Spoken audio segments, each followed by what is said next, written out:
The other day I was watching this medieval soap opera called Game of Thrones when I came across one of my favorite scenes in the entire series. So Sansa Stark is getting attacked by this group of handsome gentlemen here when Sandor Clegane, otherwise known as the Hound, shows up and saves her. So the Hound sneaks up behind this dude right here and grabs him by the throat. He then lifts him up off the ground with one hand, stares into his soul, and then guts him like a fish. It's just really a sweet, wholesome scene. But this got me thinking, how strong would someone have to be to actually pull this off? Let's start with the stats of the people involved. First of all, the Hound is a big guy. Rory McGann, the actor who plays the Hound, stands at 6'6" tall. And based on the Hound's height in relation to the other characters in the show, I think it's safe to say that the Hound is about this height as well. Now, the attacker that the Hound lifted up off the ground appears considerably shorter. Just doing my best to judge his relative height with the camera angles we're given, I'm going to assume he's about 5'9". Now, the attacker is a peasant living in a city during a wartime, so I think it's fairly safe to assume he should be on the skinnier side.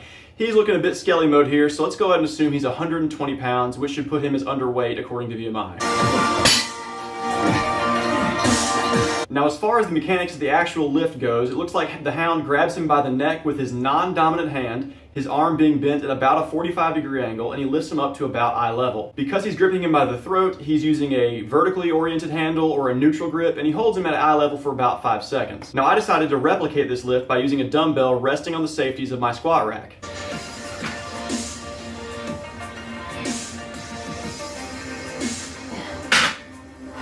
So how close do you think I got to the 120-pound mark? Well, not close at all. This clip shows the heaviest I could manage, and that is only a 35-pound dumbbell. Now, my shoulders are definitely one of my weakest muscle groups, but I'd like to think they're not completely useless. I've been able to complete a strict standing overhead press with more than 90% of my body weight, doing 195 at 215. But still, my shoulders are only about 30% as strong as they would need to be to pull off a proper 120-pound peasant lift. So it looks like I'd be able to save Sansa from a 4-year-old. So if there's a 4-year-old rapist after you, I'm your guy. Now, the ridiculous part is if you try to extrapolate this to find out what the Hound's potential overhead press strength would be. With my max overhead press of 195 pounds and my max peasant lift of only 35 pounds, this puts my peasant lift at only 18% of my max overhead press. So if the Hound has a similar ratio to me, this would put his max strict overhead press at around 666 pounds. Some world records for somewhat strict overhead pressing include Eddie Hall's 216 kilo axle press,